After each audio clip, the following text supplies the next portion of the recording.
Estamos começando mais um programa A Polêmica e hoje eu tenho a grata presença do cientista político Vitor Peixoto. O Vitor, para quem ainda não conhece, é autor desse livro aqui, que eu tive a grata oportunidade de ser presenteado antes das gravações, e o tema é um tema extremamente relevante: eleições e financiamento de campanhas no Brasil.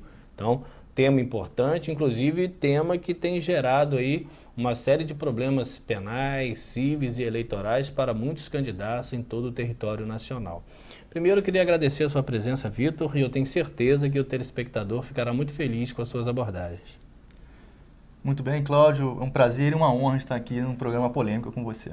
Obrigado. Vitor, olha só, antes de entrarmos propriamente dito no seu livro e em temas mais específicos, eu queria te fazer uma pergunta.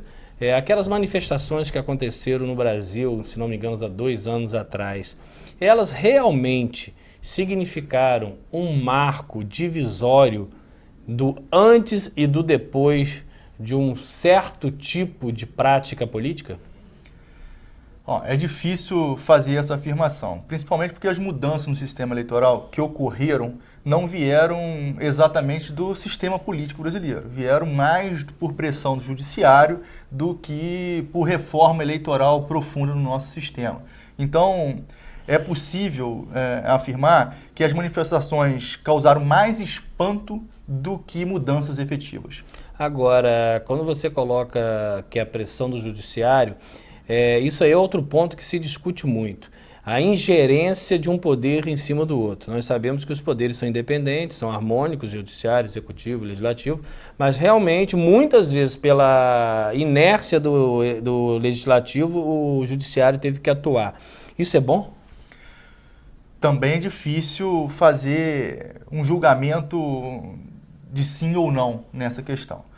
Há pontos em que não há concordância dentro do Congresso e essa paralisia decisória é considerada negativa pelo Judiciário, e o Judiciário, assim, causa uma intervenção. Ele insta o Legislativo a tomar alguma decisão.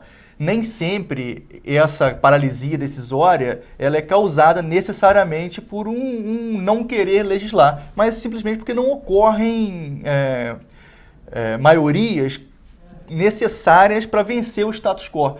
Por exemplo, eu estou parado e tem 2 lados me puxando, eu vou continuar parado, mas não significa que não haja forças querendo me retirar do meu status quo. Então, nem sempre a intervenção do judiciário pode ser vista como positiva ou negativa. Da depender do que a gente pensa da mudança, a gente faz essa leitura. Agora, coincidência ou não, muitas dessas paralisias do legislativo se deve também a algumas reformas que podem prejudicar os próprios detentores de mandato. Sim, essa é uma das causas principais, né? A gente usa um princípio que ninguém muda aquilo que está te beneficiando. Então, se tem uma mudança que pode causar incerteza na minha reeleição, por exemplo, a tendência é eu não mudar o sistema, já que eu fui eleito por aquele próprio sistema. Mas, em alguns casos, como é o caso da reforma política, e como tem uma heterogeneidade muito grande dentro dos fatores que elegem os deputados, eu não tenho tanta certeza se é esse o fator de não mudança. Eu apostaria mais na heterogeneidade das propostas. Há tantas propostas a serem de modificações que aquelas acabam não conseguindo vencer o estado que nós temos agora, que é o nosso sistema político atual. Você acha que a gente já tem lei demais e a falta é uma aplicabilidade mais eficaz, ou ainda falta algum arcabouço jurídico que possa melhorar um pouco as relações? Nosso sistema é muito confuso, e isso é quase que um ponto pacífico entre os analistas, né? Há muita regulação do Estado sobre o sistema político e há também muita intervenção esporádica do sistema judiciário. Por exemplo, desde da década de 80 para cá, o Brasil nunca conseguiu ter uma única eleição consecutiva com a mesma regra, porque há resoluções e resoluções do TSE tentando organizar o sistema eleitoral brasileiro. Então, a cada eleição nós temos uma regra. Essa instabilidade jurídica é um problema também. Doutor, época da ditadura e até a década de 70, você me corrija se eu estiver errado, nós tínhamos aí algumas coisas que hoje soariam como até imorais, como o prefeito biônico, nomeações para fiscal de renda, até a década de 20, juiz, inclusive, também era por nomeação, enfim. Essas coisas melhoraram a efetividade do ingresso na administração pública, as leis hoje, há uma respeitabilidade maior quando se olha para uma administração pública, quando se quer ingressar numa gestão pública?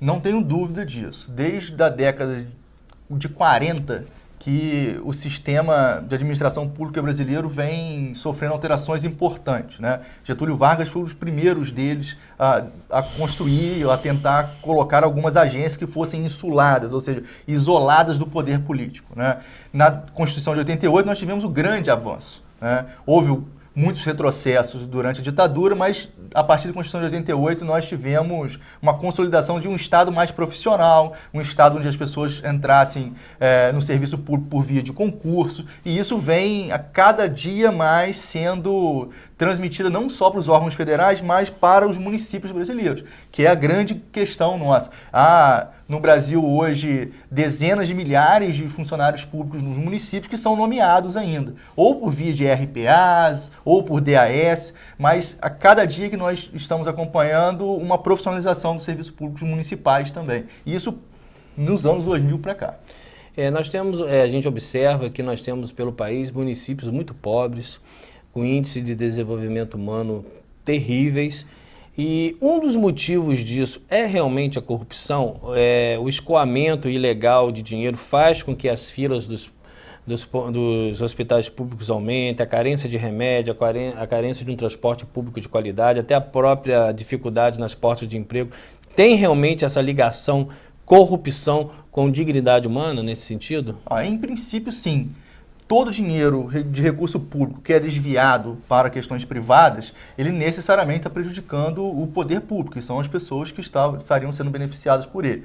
Mas talvez nem seja o principal fator. Há muita desigualdade regional no Brasil. Há uma distribuição de renda entre os municípios muito distinta. Então, uma pessoa lá de Acrelândia, no Acre, e uma pessoa no município de Niterói, aqui no Rio de Janeiro, tem uma probabilidade completamente diferente de ter acesso a serviço público, independente da corrupção em Niterói e em Acrelândia. Não é só a corrupção que é um problema grave, precisa ser combatido, mas ele não é o único. Há umas diferenças regionais muito fortes na distribuição de renda. Mas esse erro aí também não é pelo aumento, eu vou dizer até a palavra, indecente do número de municípios. Nós temos mais de 5.500 municípios, terá que talvez, não sei, 40% deles não poderiam nem ser desmembrados, dada a dificuldade de se estruturar? Bom, tem uma explicação para isso. Durante a ditadura militar, por exemplo, quase não houve criação de municípios. A administração pública era toda concentrada no poder da União. A partir da Constituição de 88, a luta pela democracia no Brasil se confundiu com a luta pela descentralização política. E isso deu muita força e dinheiro para os municípios. Daí o incentivo de criar municípios. Para você ter uma ideia, a partir de 88 nós tivemos mais de 2.000 municípios criados. Chegava em determinados anos em que se criava 2 municípios por semana. Nossa. Então, porque era um incentivo institucional muito grande. Os municípios passaram a ter recursos que eram transferências governamentais obrigatórias. E essas transferências, obviamente, eram um incentivo enorme para se poder criar municípios. Hoje nós temos 5.568 municípios ativos, né? Se eu não estou enganado. Doutor, agora vamos falar um pouquinho de um tema que também é novo, como o senhor colocou, o TSE não deixa aí um pleito eleitoral passar sem uma alteração.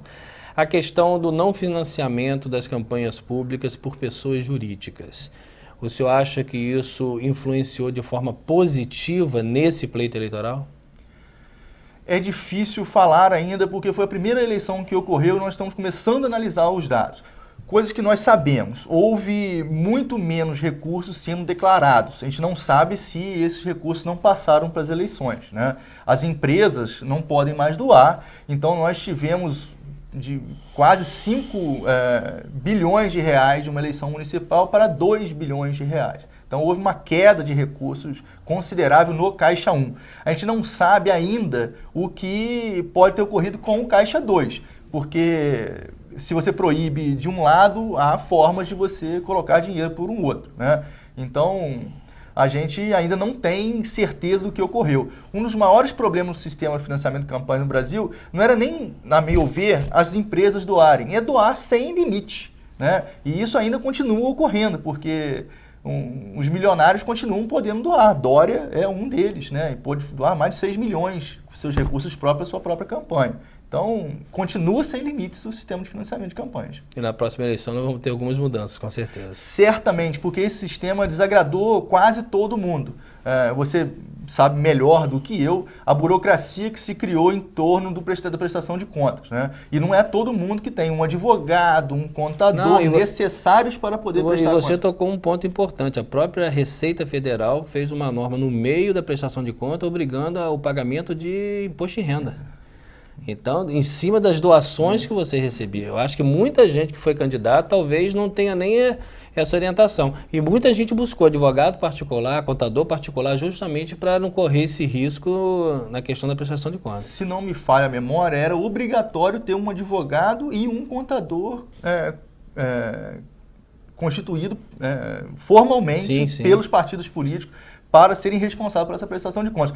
Os bancos ficaram atordoados com a quantidade de contas que tinham que abrir, necessariamente individuais, sem saber como é que era a burocracia, mas isso faz parte das mudanças. Qualquer mudança que ocorra vai trazer dificuldade de aprendizados e o tempo vai dizer o que a gente pode fazer de melhorar para a próxima eleição, etc. Está previsto para o próximo pleito eleitoral o fim das coligações na proporcional, né? Eu queria saber a sua opinião com relação a isso e se isso pode ser estendido também para a extinção da reeleição, que foi uma emenda do governo do Fernando Henrique Cardoso. Bom, são dois assuntos diferentes. Primeiro, as coligações. Eu sou extremamente contrário à existência das coligações. Eu acho que elas são um mal para o sistema representativo, porque ela causa confusão para os eleitores. São vários partidos que deveriam ser separados e acabam concorrendo, unificando as suas próprias listas. Mas, por outro lado, ela tem, isso pouca gente sabe, ela tem um aspecto positivo para poder transformar a proporcionalidade do sistema. O que é a proporcionalidade? É quantos por cento um partido teve de votos, essa porcentagem tem que se transformar em porcentagem de cadeiras.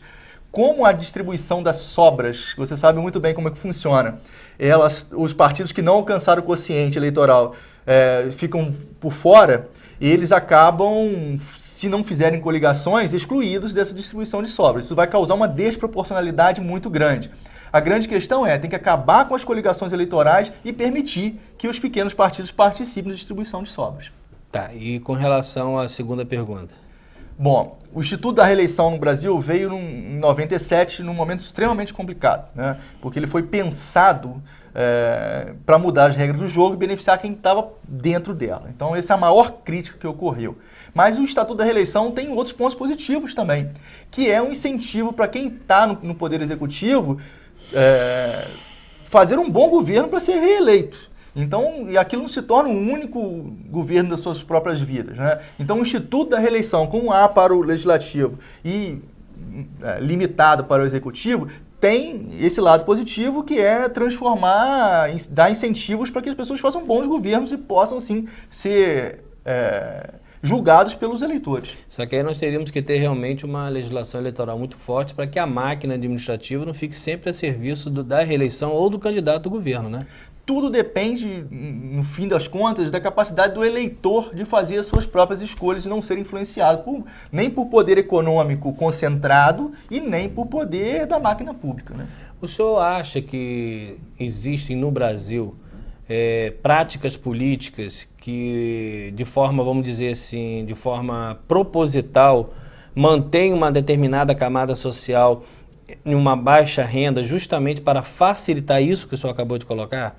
Essa perpetuação? Porque eu entendo que quanto mais formação política, mais entendimento, a chance de um voto mais seletivo é maior.